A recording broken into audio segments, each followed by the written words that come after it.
Jerome Ratchford is my name.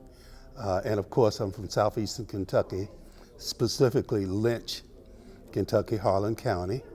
I've been living, my wife and I, we've been living in Atlanta, Georgia, probably almost 40 years now. I want to document that my parents, like the parents of others from southeastern Kentucky, were absolutely superb, okay? My father, like a number of miners from southeastern Kentucky, Lynch, was from Talladega, Alabama, okay? He was an Alabamian. And my mother, which is somewhat of an exception, was from Louisiana, a place called Bogalusa, Louisiana, right? And so they met in Lynch.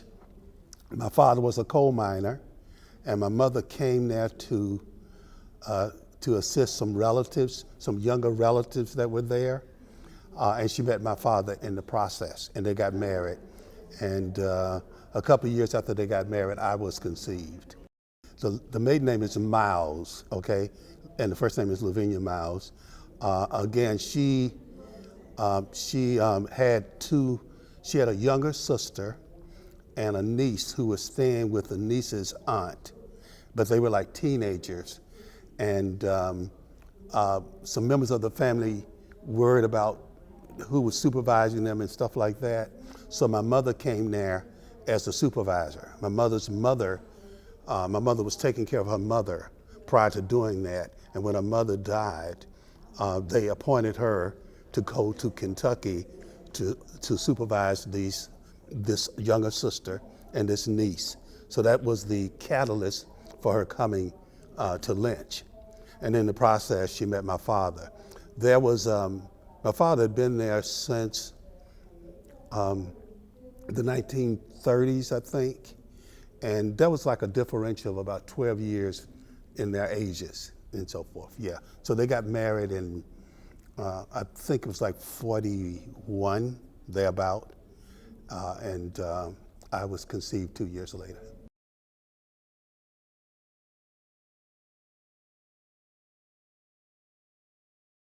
I did attend as a toddler my grandfather's funeral, but I never met my grandfather, my maternal grandfather.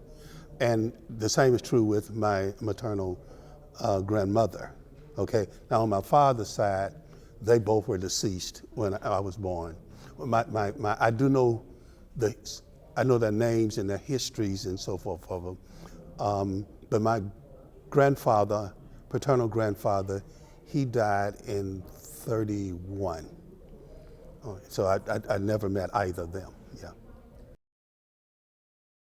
I have absolutely, pleasurable memories of Lynch.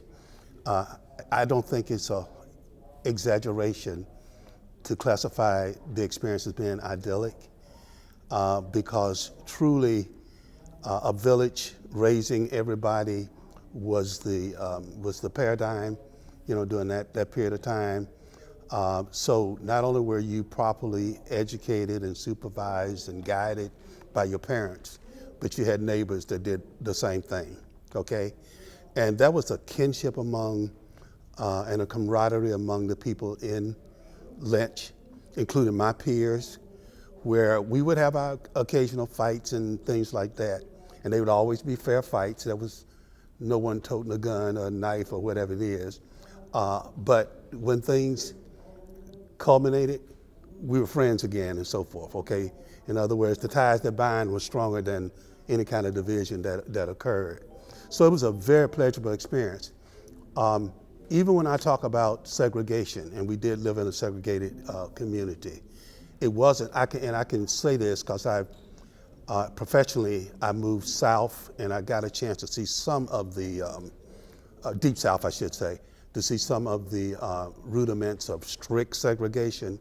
I wouldn't classify Lynch as having strict segregation. For example, I don't remember seeing a separate water fountain for blacks and whites in Lynch. The first time I saw that was if I went to the county seat or something of that sort. You were not, there were behavior things that equated with segregation, like segregated movie theaters, and we sat at the back of the bus and so forth. But in terms of looking white people in the face and being fearful of consequences, very tragic consequences, if you didn't honor certain kinds of codes, we didn't grow up with that kind of rigidity and so forth. In terms of trying clothes on and things of that sort, I can think of a number of things. My assessment is that we didn't have that kind of rigidity and so forth. But you did have the disparity in housing, although it was, again, not as rigid as you found in other communities. White communities and black communities floated together pretty easily on certain lines of demarcation and so forth. I played with white kids growing up. White kids played with me, and I know the same thing happened in other places. So you weren't prohibited from having white friends or black friends in certain situations and so forth. But there were some signs, a lot of signs of segregation as well. From an employment perspective, while they all went into those mines and went to the same depths and the same locations in the mines, there was disparities in terms of hiring and who could become a supervisor, et cetera, and what have you. Okay, bathing facilities and stuff like that. But again, it wasn't rigid kind of segregation and so forth. So I remember fun times even in, let's say, a segregated community, because we had a caring school with teachers who deeply were concerned about our well-being and our success.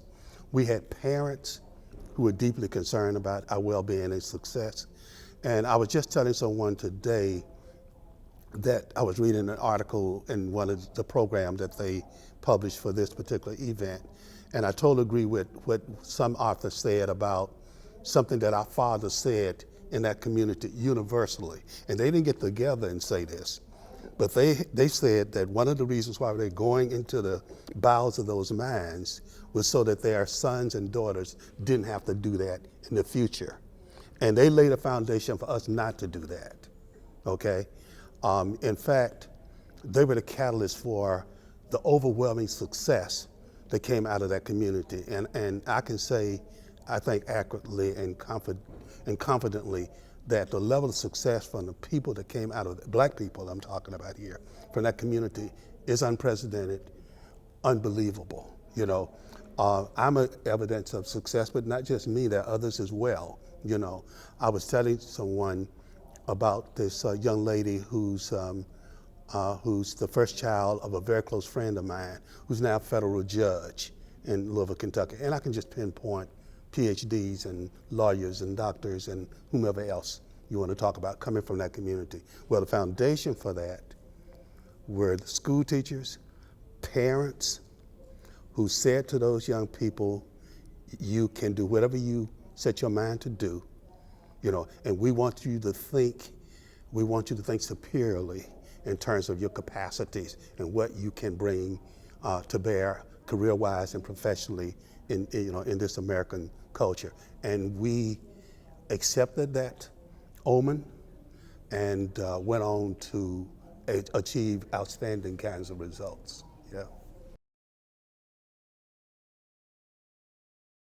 Fortunately for me, when I graduated in 1960, along with other graduates, an extension of the University of Kentucky opened right in Cumberland, Kentucky, first year. And I was a member of the first cohort, black cohort, to go to that college. In fact, that college is opening, from what I can realize,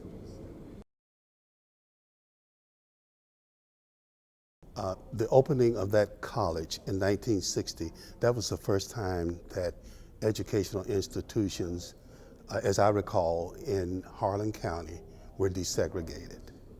Okay, so when the University of Kentucky opened up its extension, that was the first time that black students and white students were educated in the same environment, okay?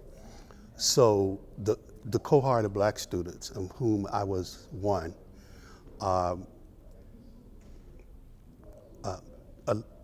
there was a lot of attention paid to how we did and so forth. So to make a long story short, I was able to matriculate from that institution 3 years later, to the main campus of the University of Kentucky, okay? And subsequently graduated from the University of Kentucky, okay? Unbeknown to me, because all I was doing basically is adhering to that omen that our parents and our community given to us. But I was also unaware of it, that you're also modeling for others to come, okay? So as a result of that, so consequently, numbers of people followed that particular pattern and went to the University of Kentucky and went on. In my specific case, I went from, and this was not done sequentially, there were some intervals, but I went on to get a master's degree from Indiana University and then a PhD from Bowling Green State University, okay? So, and just to complete my career, I ultimately became a vice president of a major university, yeah.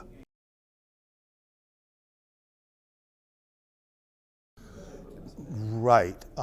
Yeah, I was always in higher education, both as a teacher, graduate level teacher, and as a college administrator. And I went on to become a vice president of a major university, and turned down an offer to be the president of a university as well. Yeah. The thing that stands out with me, there are quite a few things, but one that stands out with me is that I experienced more overt prejudice, if not racism, at the University of Kentucky than I experienced in the mountains in southeastern Kentucky.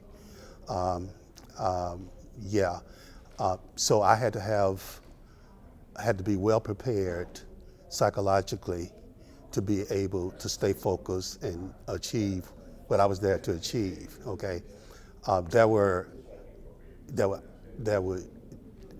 absolutely obstructionist kinds of encounters and so forth, and had I not been able to transcend those things, I would have probably failed. Okay, so that's one of the things that I remember. That was also at the time the University of Kentucky was not really concerned about black students. They had a small number of black students at the University of Kentucky when I was there. Okay, really small number. Sometimes described as like a fly in a quart of buttermilk. Okay, I mean we could literally almost count each other, you know, and so forth. So there was no, if we didn't lean on each other to the extent we could, then we get lost in the shuffle and so forth. Because there was no outreach on the part of that university to black students. Even though they had a history of having black students go to University of Kentucky, they did not have a long history, and they certainly didn't have large numbers, okay? So you had to fend for yourself and have a good foundation from Lynch and what have you, and a good perspective on what you were trying to achieve for you to be able to be successful. My major was history and political science. Now, I was a first generation college student. My mother was the catalyst for me going to school, even though she had not gone to college, but she knew that that's what I should do. Because when I graduated from high school, I was only 16 years old, okay? And I had ideas about, macho kinds of ideas about military, in my case, et cetera, and she was not on board with me doing that, okay? And I cite that to say that it wasn't something I had planned, and I really didn't know a lot about majors and how you compute credits or any of that particular thing. You know, it was a discovery process over time that I became proficient at masterminding my own career. So I really started out in engineering only because it sounded like something that I should do, okay? Yeah, exactly. But quickly after taking a few courses, I realized that my skill set was in that history, political science, literature vein and so forth. So either I discovered that or it discovered me at some particular point in time. And so, but once I glommed to it, I knew it was a good fit for me. So history, political science at the undergraduate level, okay, and an education major in that regard, and then a master's in counseling and guidance, and then a PhD in educational leadership. At each point, I was aware of what what my skill set was and what I thought I wanted to do, and I knew once I got the educational leadership degree that that's the level that I should function at over the long haul. Yeah.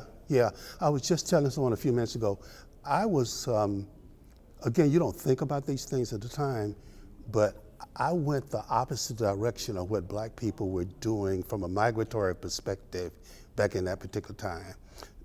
They were still migrating to the Detroits, the Cleveland, especially if you were in Kentucky and so forth. And of course the Deep South, they were going to, we know about the migratory patterns and so forth.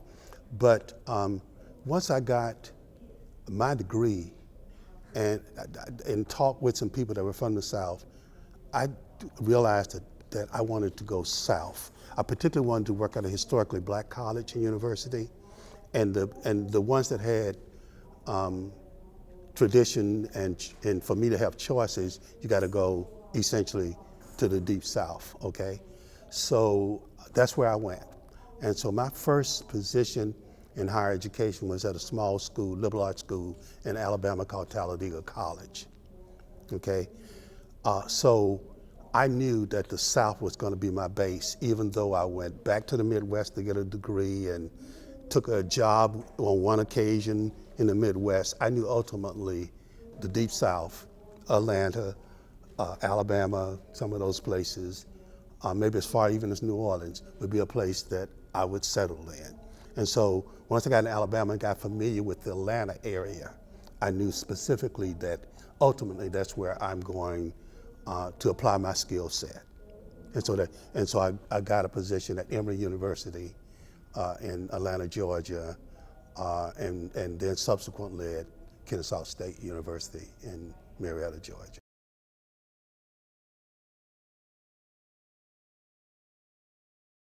One of the reasons why black people were interested in going to Atlanta, and it was the beginning of this particular theme, it was unfolding as the place for black people to achieve success, the Mecca, Black Mecca and so forth.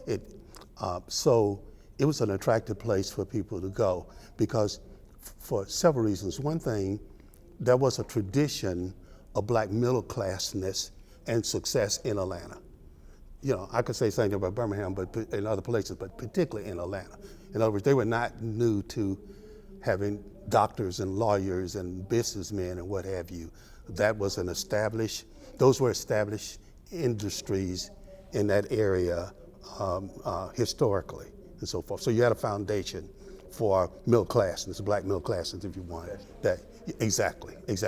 But having said that, sometimes it was portrayed as if there were gold nuggets on the street and all a black person had to do is walk down and just pick up the nuggets and ride off into the sunset. That wasn't true either. But those competing themes were kind of prevalent. And so sometimes it wasn't a good fit for people. They were not absorbed into the job market easily. The competition was great and so forth. And you could make the wrong decision by going to that particular community. For others, it could be a good fit and so forth. So you had to be wise enough to know exactly, is this where I should be at this particular point in time and so forth. So you had that little dilemma working particularly for black people, young black professionals and so forth. But it was a robust community, an exciting community at that time. Some of the evidences of segregation were diminishing. There was political strength emerging in the mayoral office and so forth, not throughout Georgia, but in Atlanta in the mayoral election. There was, bustling businesses emerging and so forth. So it was an exciting time to be in a city that was obviously progressive and unfolding and so forth, yeah. Because there were opportunities there if you had the skill set to take advantage of those opportunities, because by virtue of a high level of interest on the part of black professionals, there was competition. And then if you chose the wrong industry or the wrong profession where they couldn't absorb your skill set or didn't need your skill set, you could come there but not find the kind of employment that you were seeking and so forth, yeah.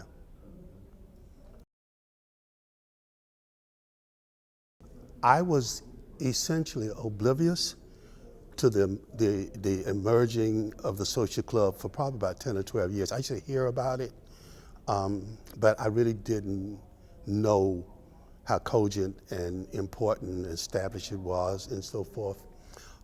It wasn't until I moved back to Atlanta in '89 that I became friends with Garfield Guest, who had attended several reunions and so forth.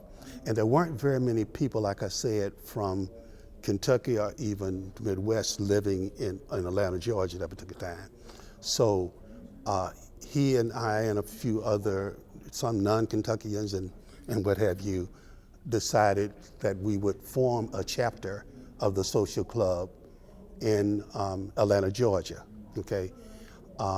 And that's what we did. And once I got involved with that, originally as an officer and so forth, that's when I developed an appreciation of what was happening, what had happened historically and what was happening annually at that particular point. So I started going to reunions at that particular point. I'll tell you this, I do want to kind of footnote something, and I'm not taking exception with anybody or anything, but in coming up with, in developing that club in Atlanta, we really wanted to emphasize what we thought was the true essence of what Eastern Kentucky is about, the social club. So we took social out and made ours heritage, okay? Made it heritage, and I see the St. Louis chapter uses heritage and what have you, and that's really what it's about. Because I think I think we shortchanged ourselves. This is my personal opinion. With social, yes, that's a part of it. That's a necessary part of it, the camaraderie, and because we were born of a kinship with each other, and we obviously need to keep that kinship alive. But I think more importantly is heritage, though, and keeping a legacy, keeping the things that our parents and their parents taught them alive. So heritage is the infused title. Because I stayed in that community to go to college, and I want to make this note, because you don't know these dynamics when they're occurring, but when I graduated from high school, the omen was to get out of Dodge as quickly as you could. In fact, there was a value placed. There was a value placed on leaving versus staying. I'm gonna be honest with you, because nothing existed progressively in Lynch at that time. If you were there, then the presumption was that you're not progressive. Yeah, the progressive people left. They went to the Clevelands, the Detroits, the New York, or school, or Army, or whatever it is, but you didn't stay, okay? So my stay, which was a 3-year stay in Lynch, went against the grain, okay? But I had a purpose and a reason, because I'm going to school, okay? So that wasn't negative flag, but it was a different social dynamic, okay? So I was experiencing Lynch post-high school for about 3 years. And I say that to say this, it was inside of me. So those first 10, 15 years, I could not be without Lynch for Christmas and whatever other times and so forth. So I kind of witnessed, and I'm not just me singly, but I sort of witnessed some of the decimation that occurred in Lynch over time, all right? And I remember when we got into the seemingly the 1970s and so forth, people were not coming home any longer for Christmas. In other words, historically, even when people left, they're gonna come back to the mountains, we call it, during Christmas and certain other times as well. Well, that declined okay, because there were less relatives there were less outlets there, etc. Okay, so I came back almost religiously for about 10 or 15 years after I left and so forth. And then things died out. And so I didn't come back either frequently, okay? And that's sort of been a pattern for me since the 70s and so forth, is infrequent periodic trips. The last time I was in Lynch was in 2010, and this is now 2019, so it's been 9 years. Now, my father's buried there, and as is the case with some other camaraderies, companions and so forth. So I do try to get back there, and along with my siblings, to do some things in honor of his, his gravesite and so forth, yeah.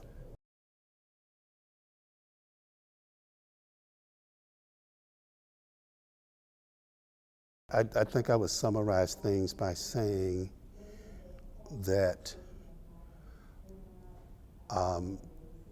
bring it full circle to the here and now, because I think there's room to make comparisons of generations today with generations from Ledge.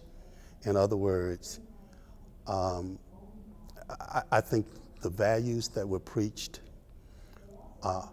have survived the test of time.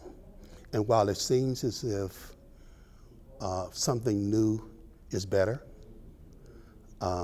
in some cases that may be the case, but there are also some traditions that last over time, that are irrefutable in terms of their accuracy and in terms of their the impactfulness and so forth. And a lot of those values were taught, permeated, and perpetuated in individuals in Lynch. And I think it's real important to revisit those things in the here and now. And if some of them are dated and they only apply to that period of time, throw them away. But when you talk about, love your neighbor or treat your neighbor as you would have yourself be treated and so forth, or love yourself and believe in yourself, those are things I think, not only those things that we were taught, but they're things that would be very important to value and emphasize in the here and now, So that's my correlation of things, yeah.